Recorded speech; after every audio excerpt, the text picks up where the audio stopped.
deu ruim para o Collor de Mello ou deu ruim para o povo brasileiro? No vídeo de hoje nós vamos falar sobre a situação, né, do Collor de Mello, que é presidente, ou pelo menos é, não, Deus me livre e guarde, mas foi presidente da República e de certo modo acabou, enfim, a gente vai comentar um pouco mais sobre ele, foi preso, foi solto e agora está em prisão. A gente vai comentar um pouco mais e aí você vai deixar a sua opinião aí, dizer se isso é correto ou não. Eu sei que você vai ficar surpreendido com o vídeo de hoje, tá? Então já aproveita e já, se possível, já deixa um like, deixa eu me apresentar. Eu sou Cláudio Pereira, esse é um canal de justiça e política, é muito bom ter você por aqui.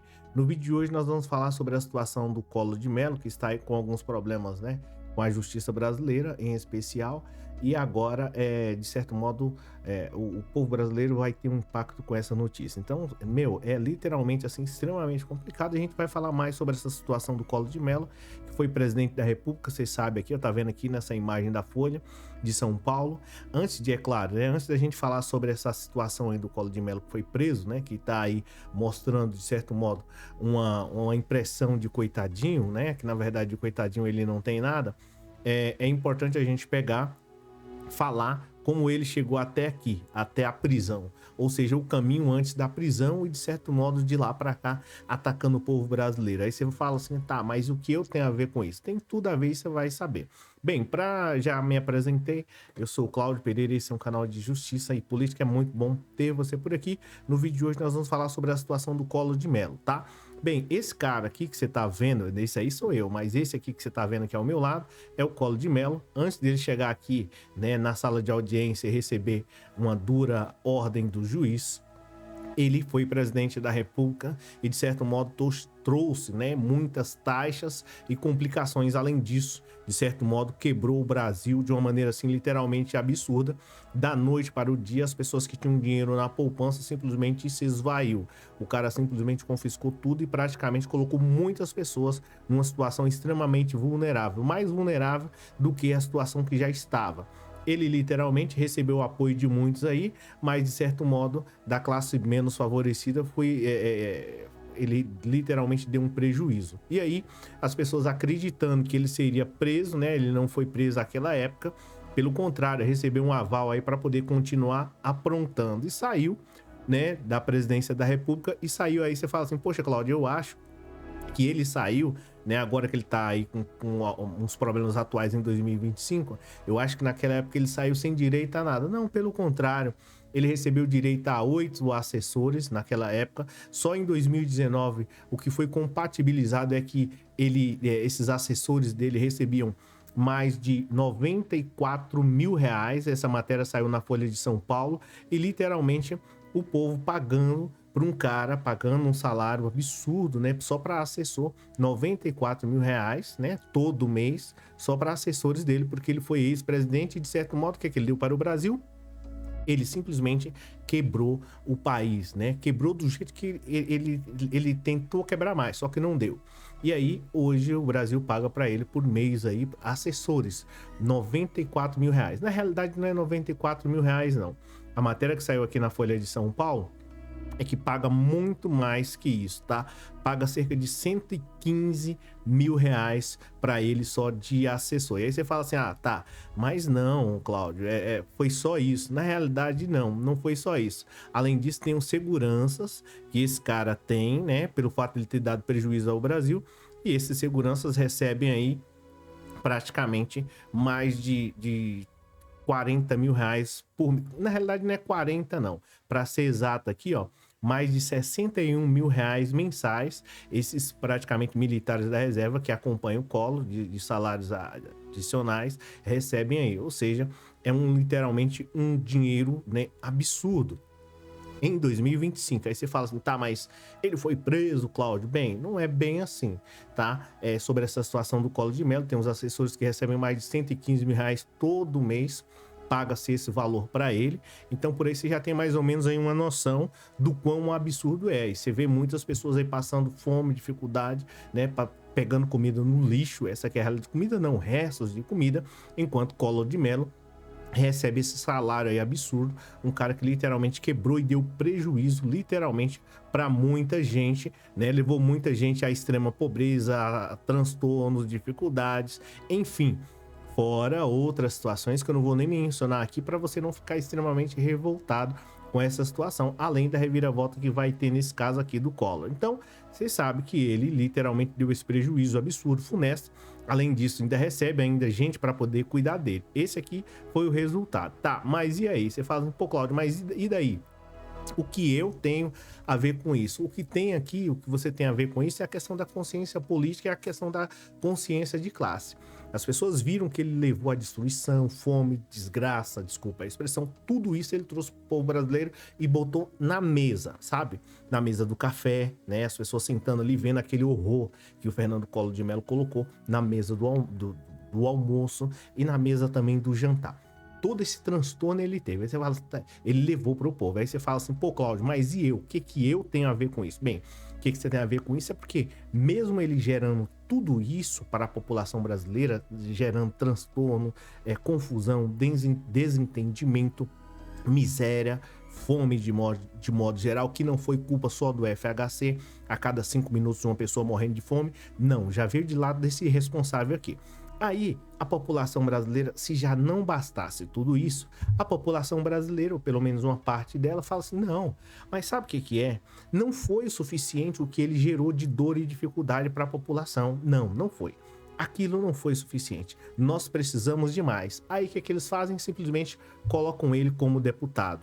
E aí ele não perdoa, porque ele, de certo modo, ele já estava habituado a viver naquela situação constrangedora, gerando transtorno para todo mundo. Botaram ele lá de Alagoas, eu acho, né?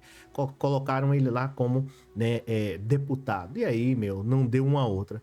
Ele simplesmente agora foi condenado por corrupção, né? Lavagem de dinheiro e dentre outras situações. E aí você vai saber qual é o fruto disso, o fruto dessa corrupção e o que isso de certo modo tem a ver com você. Logo de cara eu já vou te falar, tem tudo a ver, porque o dinheiro da corrupção que ele foi condenado poderia estar sendo utilizado em novos hospitais, reduzindo aí a fila, sabe aquela fila que você passa de manhã e vê nos postos de saúde de mais de 50, 100 pessoas lá, aquela fila que praticamente dá quilométrica? Pois é, se fizesse novos hospitais, novos postos de saúde com o dinheiro que é do imposto do povo brasileiro, do tributo do povo brasileiro, isso não aconteceria, mas foi destinado a uma pessoa, e essa pessoa tem nome, né? Supostamente, né? Vamos colocar aqui, Fernando Collor de Mello. E aí você fala, nossa, mas você fala com tanta tranquilidade? Não, na realidade não é uma tranquilidade, né? Não tem como você ficar tranquilo diante de tudo isso, mas eu preciso manter aqui, né, a estrutura para poder falar essa coisa nojeira para você, infelizmente, mas isso é resultado da escolha política. O brasileiro ele traz à mesa esse tipo de coisa. Então, em resumo, voltando e falando sobre Collor de Mello, foi condenado por corrupção passiva, foi condenado por corrupção, lavagem de dinheiro. Aí você fala assim, tá, mas e aí? O povo botou ele lá de novo para ele fazer essa bagaceira? Colocaram, entenda do jeito que você bem achar melhor. Bem, enfim, em resumo, colocaram ele lá, ele foi condenado agora e de certo modo, iria para a prisão. Aí vem o verdadeiro absurdo, o verdadeiro descalabro, né? Viria para a prisão e tal, e aí o brasileiro, uma parte do povo brasileiro, vai ser preso, não sei o que, tá. Beleza, aí de repente, do nada, algo muito estranho aconteceu, tá? Você viu o Collor na audiência lá de custódia, dando risada com um sorriso até aqui. Ninguém não entendia aquilo, né? De repente, o advogado dele fala que ele, de certo modo, precisa de cuidados médicos e, de certo modo, adoeceu. Mas é interessante que em tudo isso, como deputado, ele estava em plena, ou pelo menos gozando, se é que assim a gente pode dizer, de plena saúde, vamos colocar assim, estava lá como deputado. Então, se ele estava, né, bem do nada, de uma hora para outra ele adoeceu, pois é, essa foi a alegação, e aí, de certo modo, o juiz que iria julgar a causa lá, a ação, né, entendeu que ele, né, fazia direito de prisão domiciliar. E você fala assim, tá, mas acabou. Chega por aí? Não, não chega por aí, porque a coisa vai piorando. Aí você fala, pô, Cláudio, mas piora mesmo? A coisa ela vai ficar pior. E eu vou te falar o porquê, tá? Segundo uma juíza aqui, juíza aposentada federal, ela fala um pouco mais quem é que tem direito à prisão domiciliar, e ela comenta um pouco mais sobre essa situação e eu vou falar, tá? Abre aspas aqui, né? Fala lá da juíza, tá? juíza, eu não vou mencionar aqui, mas sobre o nome dela, o primeiro nome dela é Cecília, abre aspas, a fala dela. Normalmente, a prisão domiciliar, ela só é concedida em duas hipóteses, ou seja, em duas situações, tá? Quando a pessoa tem condição de saúde tão grave que o sistema prisional não pode dar conta de cuidar dela, ou na situação ou condições de mães que não cometeram crimes violentos, né? E que têm filhos menores de 18 anos, tá? Então, praticamente, se é que assim a gente pode dizer, o Fernando Collor não se adapta aqui. Ele não é mãe e nem acredito que tem filhos menores de, de 18 anos, enfim, tá? Mas você fala assim, poxa, mas Cláudio, não, peraí, tem alguma coisa errada, tem algo muito estranho em tudo isso. Tem sim. Você vai falar assim, poxa, mas aí a política, né, ficou numa situação extremamente complicada. Tem algo, sim, realmente que é pior que isso, pelo menos que nós vemos aqui, ou pelo menos acompanhamos, né, pela fala da juíza, são só em 2 casos excepcionais que o prisioneiro faz jus aí, né? E aí o Collor, antes, né, que estaria lá no sistema prisional brasileiro, vamos dizer assim, né, que a gente conhece, né, pelo menos ouvimos falar bem, né, ou pelo menos bem assim, né, pelo menos costumamos ouvir falar constantemente, principalmente aquele outro lá, o da Antena, né, falava que eu não ouço mais aquele programa, mas enfim, vamos lá, aqui, falando sobre a situação do Collor de Mello, bem, aí é o seguinte, ele ingressou lá com um pedido ao juiz e concedeu, e ele simplesmente vai cumprir aí a sua pena de mais de 8 anos em prisão domiciliar. Você fala assim, mas o que tem a ver, Cláudio?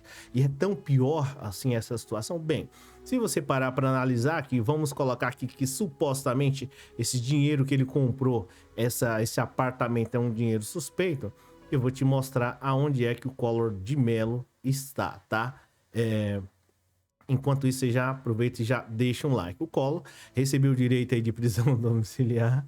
E aí, ó, endereço indicado por Collor de Mello em Maceió, uma cobertura de 600 metros quadrados à beira-mar. Imóvel foi avaliado em cerca de 9 milhões de reais. Ex-presidente cumpre prisão domiciliar e o pior de tudo isso, tá?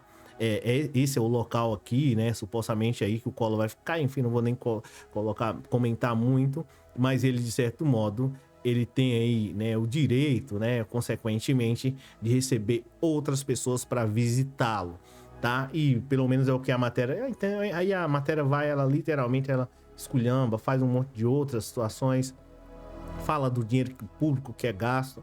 Imagina se tirasse pelo menos metade desse valor aí e fizesse investimentos, né, com assessores de 115 mil reais, tirasse aí 58 aproximadamente, 56 mil reais destinado a ajudar aquele pessoal de Maceió. Enfim, seria muito bom. Mas infelizmente é gasto com Fernando Collor de Mello. E eu tenho uma notícia muito triste para você, pelo menos assim, se continuar nessa mesma medida. Se continuar nessa mesma medida, o povo brasileiro vai continuar sofrendo, inclusive eu e você que está ouvindo nesse exato momento. Agora, existe uma possibilidade muito grande de a gente mudar tudo isso, é claro, utilizando aí um voto mais consciente, né? Sabendo que o cara já pisou na bola várias vezes, ele não vai mudar, então você não vota mais nele. O pessoal de Alagoas, com todo respeito, vendo algumas figuras carimbadas que lá a gente conhece, as pessoas deveriam ter um pouquinho mais de consciência. E aí você fala, pô, só em Alagoas? Não. Bahia é minha terra, né? Minha terra natal também. Tem praticamente em todos os estados brasileiros. Aí você fala, pô, Cláudio, você tá querendo ser melhor que todo mundo? Não, na realidade não, cara. Eu penso o seguinte, um cara que, como Fernando Collor de Mello, né? Ele teve a segunda chance, né? Na vida. Poucas pessoas têm essa chance. Ele poderia mudar. E eu não tô querendo aqui ser maior que ele, alguma coisa assim do tipo, né? Não é isso. Eu estou dizendo que o cara recebeu uma segunda chance, poderia mudar, lutar pelo povo dele lá, povo que ele é do Rio de Janeiro, né? Mas poderia lutar pelo estado da qual ele foi eleito, representar toda aquela população de que vive numa situação difícil, né? Uma dificuldade absurda, fome, outras situações. O cara poderia mudar a vida daquele povo, ele simplesmente resolve cometer a mesma barbaridade e parece que não cansa com toda essa idade e continua do mesmo jeito. Agora, para resolver tudo isso, é bem verdade que nós, como brasileiros, precisamos sim, né, ter um pouco de consciência política. E aí você fala assim, é do seu partido, não é? Não é especificamente pelo fato de ser do meu partido, tá? A gente tem que simplesmente votar em alguém que literalmente está obstinado, com vontade de mudar a nossa realidade para melhor. Porque a maioria desses caras aqui, eles estão sim, né, com muita vontade de mudar, só que a realidade deles, a realidade da elite. E aí basta você ter um pouco de consciência de classe, não especificamente puxar para um partido A, B ou C, mas analisar e ver, né? Dedicar um tempo e observar se aquele cara pinta e borda. Se pintar e bordar, você já sabe que não deve votar nele, tá? E vota em alguém que tem propostas. Assim, realmente é uma situação literalmente complicada, essa situação do Brasil. E se a população brasileira não parar com esse negócio de ideologia, dentre outras situações aí, os caras literalmente passam o carro em 2026 e aí a tendência é ficar pior. A tendência é o cara trazer o lixo e colocar na mesa de muita gente. Aí você fala assim, mas literalmente, Cláudio? Claro que não. Mas indiretamente, os caras fazem isso. Eles não têm. Parece que o mal se concentra em muitos desses políticos, literalmente. Porque o cara não tem dó. Parece que ele não se contenta em ter só um salário de 50 mil reais, de 60 mil reais, que os caras já estão lá em cima. Parece que não. Parece que eles... Né, tem até um livro do direito penal que fala assim que o choro do oprimido alivia a alma do perverso. E parece que quanto mais a população brasileira chora, mais alivia a alma de políticos como desse cara aqui, ó. Fernando Collor de Mello, Nicolas Ferreira e Companhia Limitada. E aí você fala assim, pô, Cláudio, mas espera aí, você não deve falar isso do Nicolas Ferreira. Eu falo sim porque essa é a minha opinião. Você pode dar a sua opinião aí, tá tudo bem. Mas eu falo porque o cara simplesmente poderia mudar. É outro também que poderia mudar a realidade do estado de onde ele está. Isso que é a realidade, tá? Não só ele, mas dentre outros. Mas cabe aí a população brasileira começar a ter um pouco de consciência e mudar tudo isso através do voto. Aqui quem falou e quem fala é o Cláudio Pereira. Obrigado por você ter assistido o vídeo até aqui. Vai ter outro vídeo aqui, ó. Deixa eu ver, desse lado aqui. É só você clicar e continuar aí assistindo e entendendo um pouco mais de política. Porque se você não entende aquilo que, de certo modo, você vai ali, né, fazer a sua escolha ali, é bem provável que você vai fazer a escolha errada. Então, clica aí e assiste um pouco mais sobre política. Valeu!